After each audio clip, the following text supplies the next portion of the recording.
All right, well, let's also give a round of applause to the crowd, whether you were on the run tonight or whether you were like, hey, let's come chill and watch a fireside chat. So welcome, let's give a round of applause to everyone here.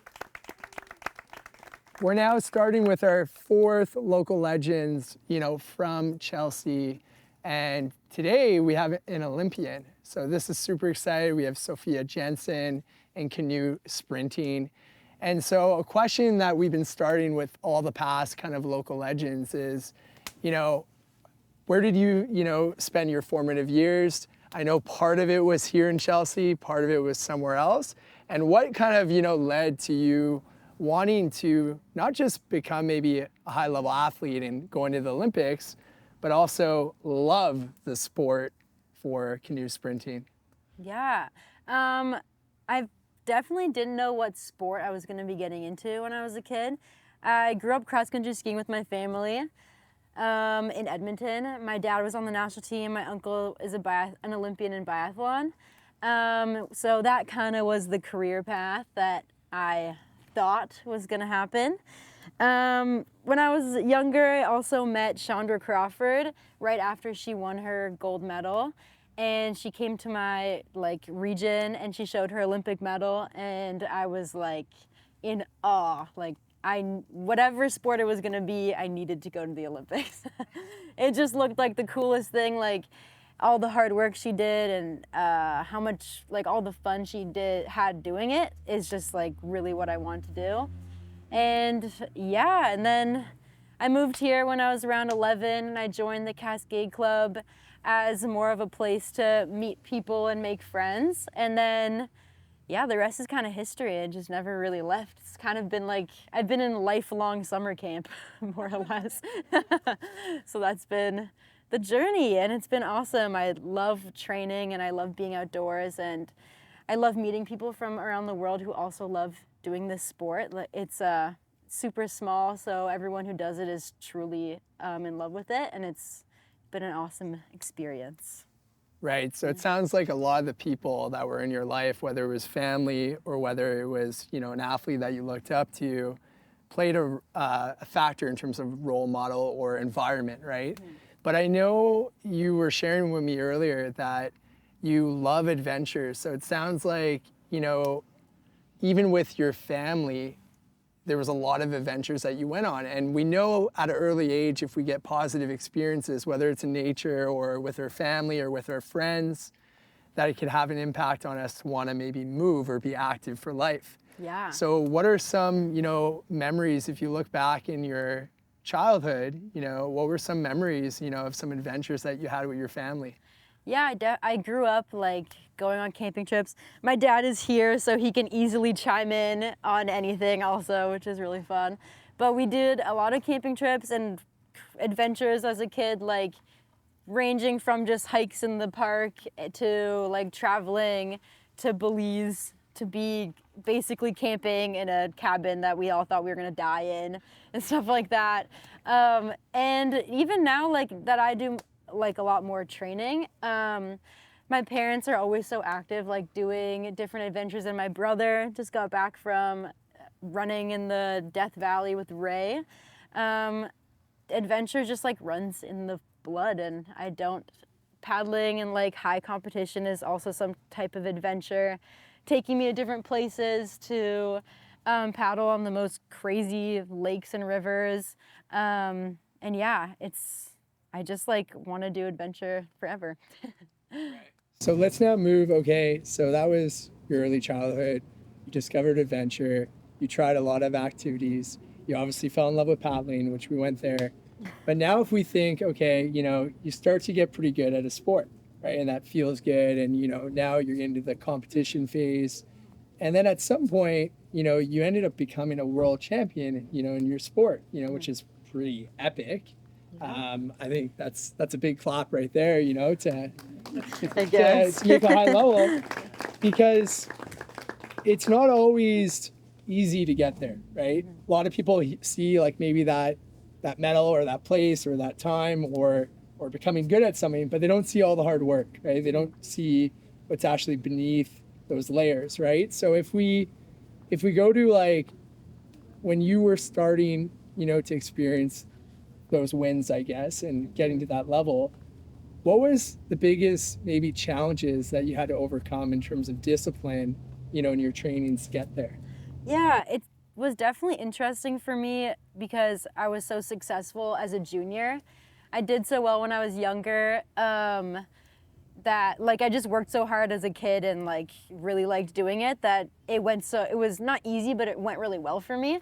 And then recently I switched into the senior category and like the Olympian category, which like was a big switch up. I mean, the first time I raced in the senior category, like just the level was so different compared to the junior category. Like the mental aspect and the focus was just at like a level I couldn't even fathom at that time. And it's been like a huge learning experience, and it still is in the sense of all that. Yeah, it's just been really crazy. Like, I'm super happy with how I did as a junior, and it's helped me learn through all of this. And now being at the level I am, like I've learned so much, and I will continue learning about the mental preparation, the physical preparation, and just like the preparation on the line. It's so different to talk about it and prepare, and then it being on the line is a whole different experience. And it's just, yeah, it's crazy. Right. And so you talked about mental preparation, and, there's people in the crowd here where some of them are, doing their first race, maybe Ottawa race weekend, it's this weekend. Maybe some other people, they have, a triathlon coming up or other events where mental fitness is super important. So what are mental fitness practices that work for you when you're thinking about, maybe a big race, whether it's, one that's familiar or one that's challenging and new? What are some mental fitness practices that you do to keep you at the top of your game? Yeah, well, I'll take this past week as an example. Obviously, this whole week had so much riding on it. It was the Olympic qualifications for all my events, and it was a huge learning curve. I mean, I had to like be so dialed in and so focused on the line, and it was such an experience. I mean, even just going from the semifinal, I would say, is the most stressful part. After that, I was like, don't care what the result is. I made it to the A final. I just need to go out there and have the best race possible. And I feel like it applies to everything in life, like not just racing, like a sport. It also applies to like anything that you have some sort of stress for, is just how to prepare for it and how to calm yourself down. Like, I would get to the line, I'd take 5 deep breaths and tell myself that I train 4 times a day. I kind of know what I'm doing, so I should relax a little bit. And I'm sure it works with like everything in life. You do certain things so often that like you just have to trust yourself at a certain point. Yeah. Yeah, no, and I think that's really good advice, because you typically see that, especially, you're at that Olympic level, where it's actually really hard because everyone is fit. But then the secondary part is, are you mentally fit, right? Yeah. Did you get enough sleep? Did you eat well? Are you mentally there? Are you in shape, in terms of your mental fitness? So no, that was really good advice in terms of just to calm yourself down, take those breaths and kind of refocus. So let's kind of shift gears here, something a little bit more fun, because I know you told me, we were texting each other, and you're like, man, I love inspiring like the younger generation. And I'm sure, you told us a story earlier on where someone inspired you. So in terms of like, let's say the youth that you want to inspire to, be healthy or be active, like what are some things that you're trying to do where you could have impact to motivate them to want to do the same? Yeah, well, I like doing lots of things. One of my favorite things that I'm a part of is when I'm down in Nova Scotia, I take part in this organization called Fun Sports, which brings outdoor recreation and sports to like underprivileged kids, basically. And it's always so much fun. Like, we go out and we do a whole day of like a bunch of different sports and activities and all that. And yeah, it's always just so fulfilling, and I really enjoy it when just kids are out there having fun and doing sports and enjoying the outdoors. And then also with like paddling specifically, I help out with the clubs around here and stuff. And recently, when we had Worlds in Nova Scotia, we had a fun day with the kids, and we went out in boats with them and practiced races and stuff, and then they all got to pie us in the face after.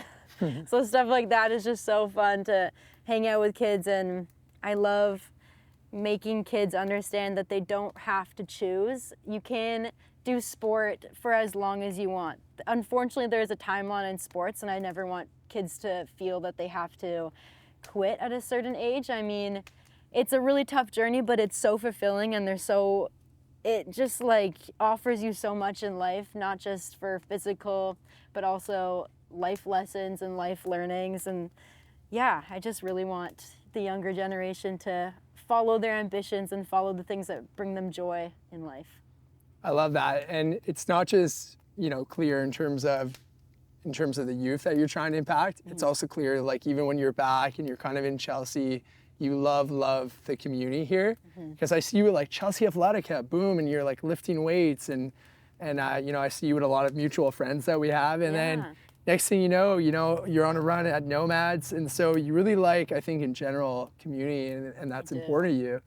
So, why is it so important to you, like the community here in Chelsea? When you're back, sometimes you need to recover, you need to rest as an athlete, but to you, you're just kind of out here socializing and getting balance. Is that it? Yeah, I mean, this community has always supported me, and I always feel a sense of just like, support and happiness. And yeah, without all the supporters, like, I truly wouldn't be where I am today. And I'm so honored to have such a great group of people out here that have supported me from the very beginning, when I didn't even know like what I was really doing with this sport.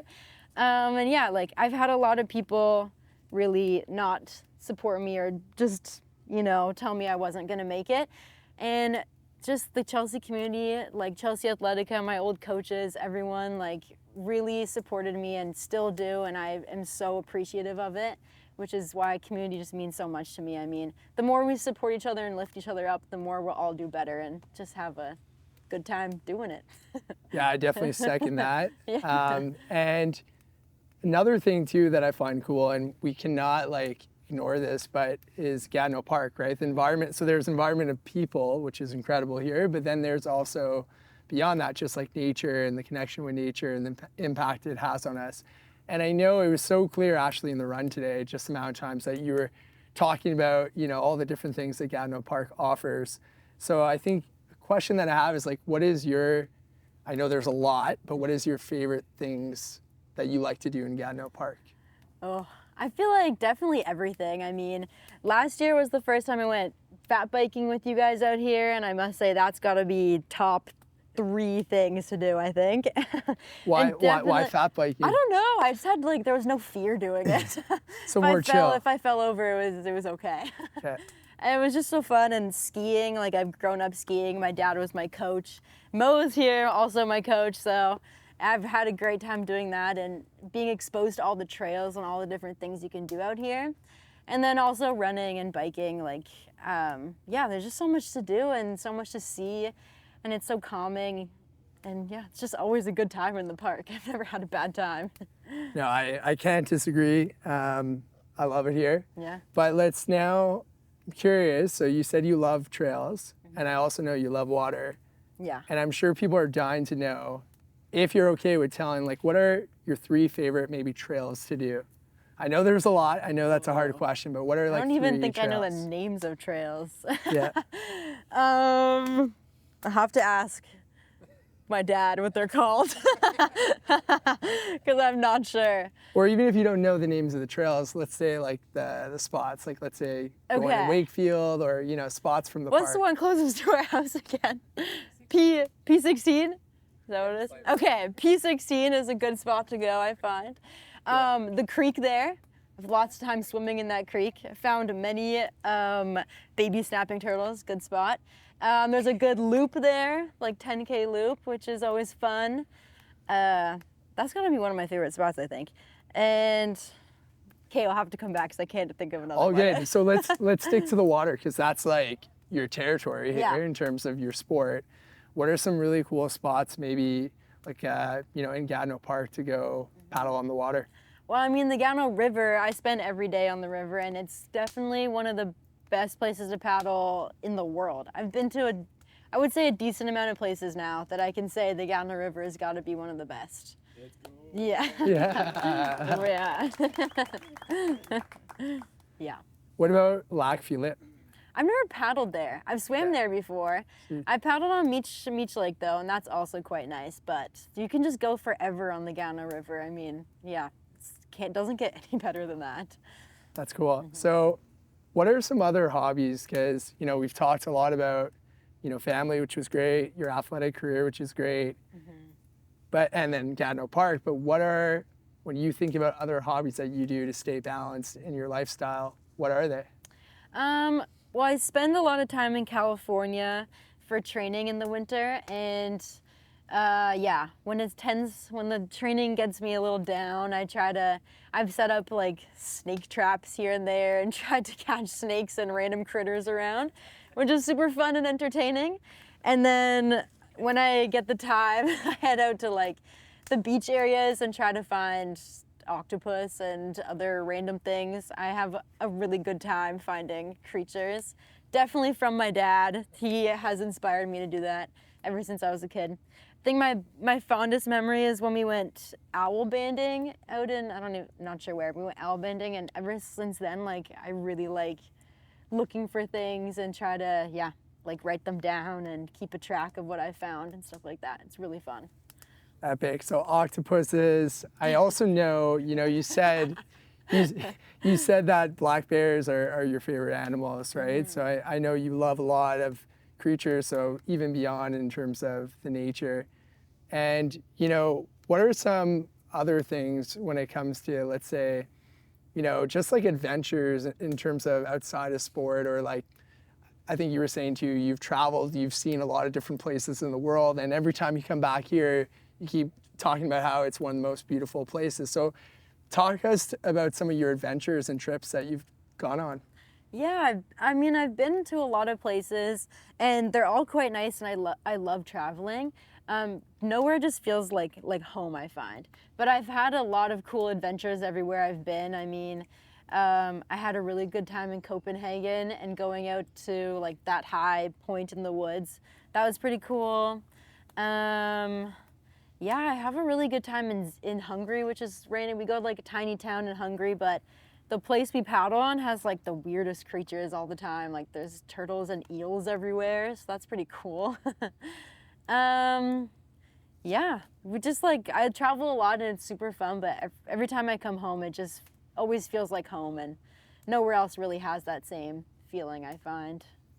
Right, and then another question I want to ask is, you do have the games coming up, qualifying for the Olympics, which is pretty epic that that's coming up for you. There's not many people that could say they're going to the Olympics. And, what are you most excited for? Because right now it hasn't happened. Right now is like the before. Yeah. So what are you most excited for before going to the games? I mean, I'm just excited to keep doing what I've been doing. I mean, it's not over yet, so I'm still training really hard and just doing the same thing. Now that I've qualified, I definitely feel a little bit of relaxation a little bit. Like I'm still working as hard, but I mean, the goal has been accomplished. Now I just get to go do the fun part, which is race hard and train hard. So it just makes it way more fun. For sure. Well, you know what? I want to take this last little bit of time, to really thank you for being here today. Thank you for coming out. And just thanks. Yeah, thank you. This was super fun, and maybe a shorter run next time. Yeah. If we have any other questions, we got a mic over here, and I think Vincent is gonna pass it out. So. And start with the first question. Hein? Si tu proche comme ça, c'est bon? Okay. So I'm sorry if I missed it, if you said at the beginning, but how do you start, how do you become like a pro canoeing here in Gatineau? How did you get into being how do you start canoeing? I feel like I've never had this opportunity, and no one of my friends, it's we don't it's pretty unique, Yeah. I mean, I mainly joined as a summer camp, and I saw all the cool kids over here were doing it, and I was like, oh, I really want to do that. There you go. The cool people. And then I guess canoeing has always run in the family. I mean, my parents canoed across Canada, so that it was like a big part of like my childhood, things that they did. But I don't know, I just kind of joined it to meet people and have fun, and then I never quit. So here we are today. There you go. Pretty Yeah. cool.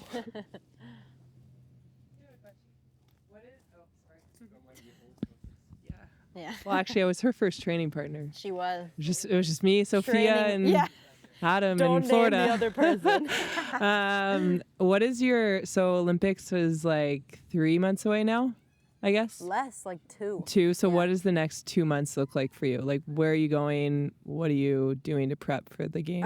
Yeah, I head to Nova Scotia on Saturday for another like 3-week training block, and then we have another set of trials that luckily don't mean anything for me since I'm already qualified. And then we do one more training block in Nova Scotia, and then we go to France for 2.5 weeks, and then we go to the games. I guess it's just like a comment, but like Olaf said, I saw you and you were like, you literally couldn't do a chin up. And so like we were training beside you were like this little kid, and this is when I was like at my peak career, whatever that means.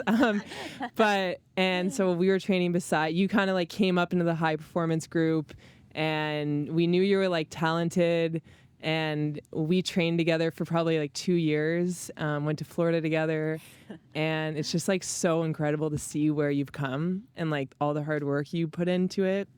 And Thanks, so, Kat. yeah, I'm so proud of you, and just like Aw. seeing where you started to literally now going to the Olympics is insane. So I'm super Thanks. excited to I see mean, you this I summer. wouldn't be here without my first training partner. Yeah, there we go. And your coach, There we go. and Ron. Ron was your first coach.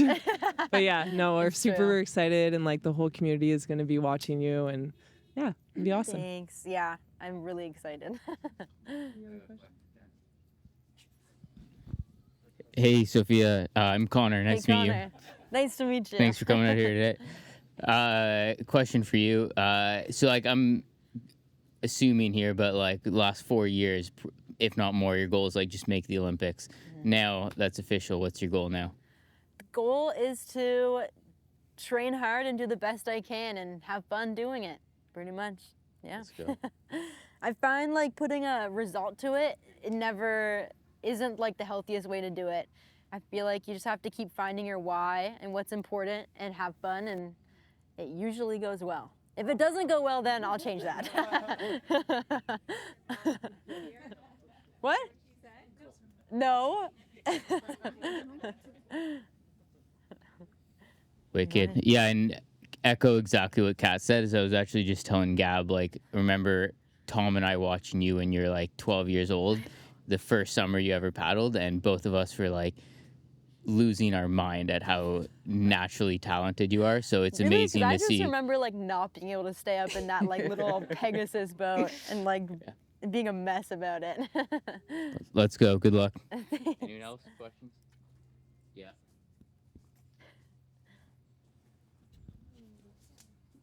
Hi, Sophia. And first of all, I wish you good luck on the Olympics. I feel like Thank you. Canada needs more medals in Summer Olympic Games for sure. And my question is actually about the government support. Like, it's a lot of sacrifices. Like professional sports, it's very difficult. As a professional athlete, I know I came from Ukraine like 8 years ago to Canada. And when I won Ontario Championship, I was happy to do that. But then table tennis Canada said like, oh, you can represent Ontario team, but you need to like invest your money, right? So for you, how was it? I know like different like sports federation in Canada, probably it's different, but it's a lot of financial as well support and effort. So how was it in your situation? Because I know you came from a sports family and they probably know how hard it is, but for like just kids who are doing this recreational, how to do it like on a next level. And if you don't have that support from your family, do you feel like government is doing enough for Canadian athletes? Yeah, it's definitely, especially being in an amateur sport, like a lot of it is self-funded. So all of our trips to California are all self-funded, and like all of our camps and going to Nova Scotia is self-funded. I'm really lucky to be in Quebec, especially. I mean, they really help athletes. It's like not a lot, but it's definitely help. And it's definitely tough in amateur sport finding sponsors and finding all that, but I think it's getting a little better within like the COC and within the Canadian government. We got a big grant, I think, for Sport Canada, which is awesome. And I'm super lucky to have gotten a grant through an anonymous donor through the COC. But it's really tough. And I think definitely looking towards like the Quebec sport stuff. They have great help to find extra funding. But yeah, it's tough. I mean, we don't get funded very much and everything's self-pay. So it's a long journey, but like with a community like this, and there's always support somewhere, and I feel like you just have to talk and ask for help, and there's always somebody around the corner, I find. But it's definitely really hard. Yeah, because again, I don't want to compare, it's like different, but even in Ukraine, if you want something, right, on the first 3 spots, definitely the government will support you. And if you're in professional sports, they will pay you like monthly salary. It's not a lot, but at least because you invest all your time, right? And and I feel like we need to change something. Yeah, you definitely just have to really love it. Because right now I'm a coach, and I feel like it's on our parents' shoulders, which is hard, right? So I know I'm so grateful to have such a supportive family, and they've done so much for me in the background.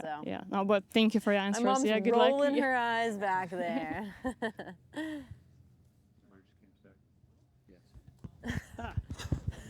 Congratulations, Sophia. Thanks, Evan. I was just gonna ask, because like as like friends of yours, or I feel like maybe like sports admirers or people who've like grown up with you, this is maybe like a bigger thing for you. So I was kind of wondering, like as your friends and whatnot, like what's kind of like good for you? Like what do you like to get as support? I guess like we can always like send you texts and stuff like that when you're away, or like I don't know, it'd be nice to go like see you. But I'm kind of wondering what's like, what would be like, what do you like from us to support you? Literally just seeing anybody whenever I can is so fun, and like I know everyone supports me like all the time, and yeah, it's hard to reach out all the time, especially I find with social media it's hard to keep up. But like I know as my friends from literally the beginning, like I am always here for you, and I know you're always here for me, and it feels really good. And yeah, nothing specific. It's just nice to know you, and that you showed up today. Like it just means a lot. Can I just say a comment? Do you want to take a question? Oh, sorry, it's not a question. You need the mic? No, I don't need a mic. Just for the recording. Oh, for the recording. Otherwise we don't hear you. Okay, I just wanted to say, like I've treated a lot of athletes, and Sophia has to be the one that's the most humble. She's just, and you say congratulations, and she's like, oh yeah, well, and you're amazing, and you're really humble about it. You don't have a lot of ego, but you are fantastic, and I think you should just sort of give yourself there's a lot more people that root for you all the time. I thought you were about to say I'm a wimp. No, you're not. You're not. You're very humble, and it's just a pleasure always to just see you, honestly, when you do come by. Yeah. Thank you, Louise. Oh,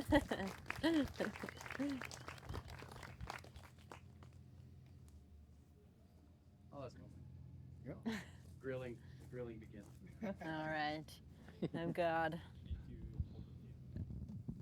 No, this will be an easy one. I got to coach you in another sport and realized that my sport wouldn't be your sport, which was totally fine once I started to see you paddle.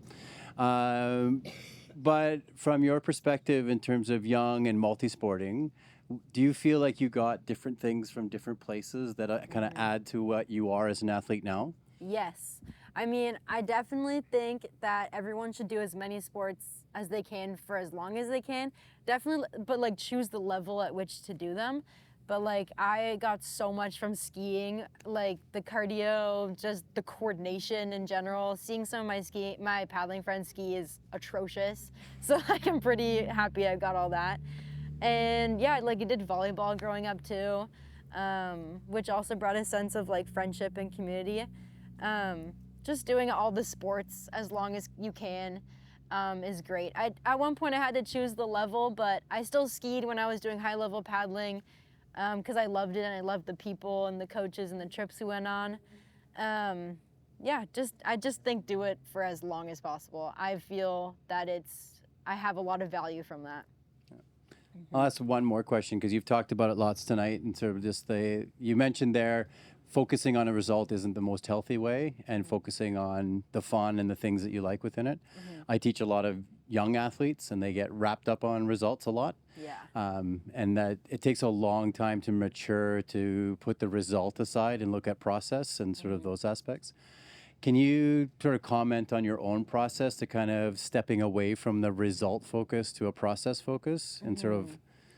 I don't know if I ever really focused on it. Like, obviously there were times where I wanted to do well and I wanted to make like a top 5 or something, but it was mainly just like if I was able to do the best I could do, then the result more or less came with that. And once I realized that, I was like, oh, I just have to keep having fun and it'll kind of go well. But again, if it goes badly at the Olympics, I'll change that again.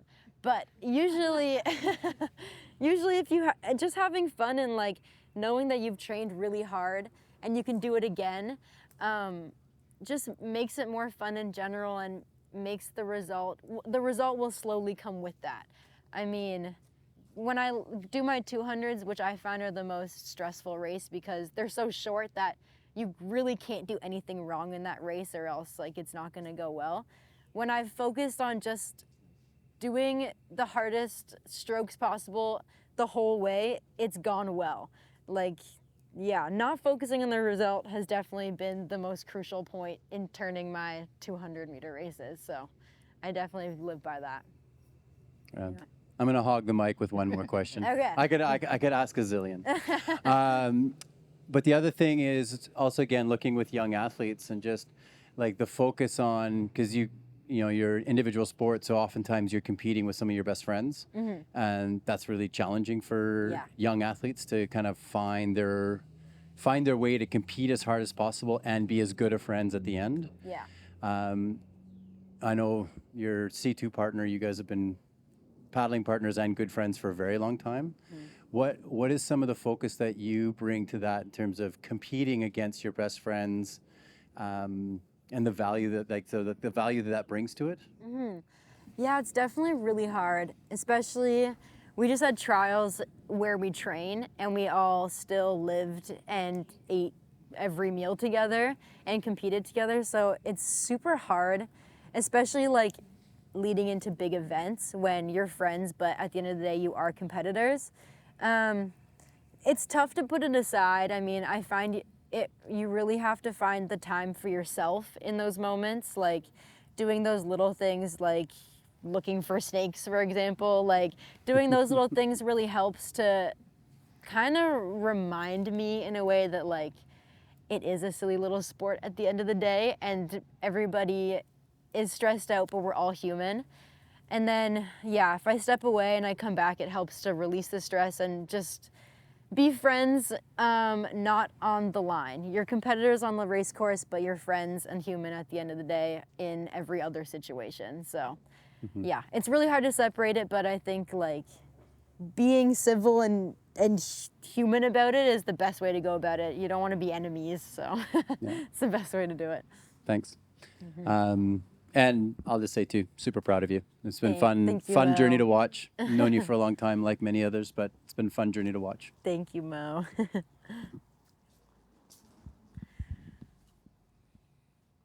anyone who wants to watch her at the Olympics, we're going to do like a watch party at the gym. No. Oh my goodness. We go up on the big wall. Awesome, guys. Thanks for coming out tonight. Let's give another round of applause.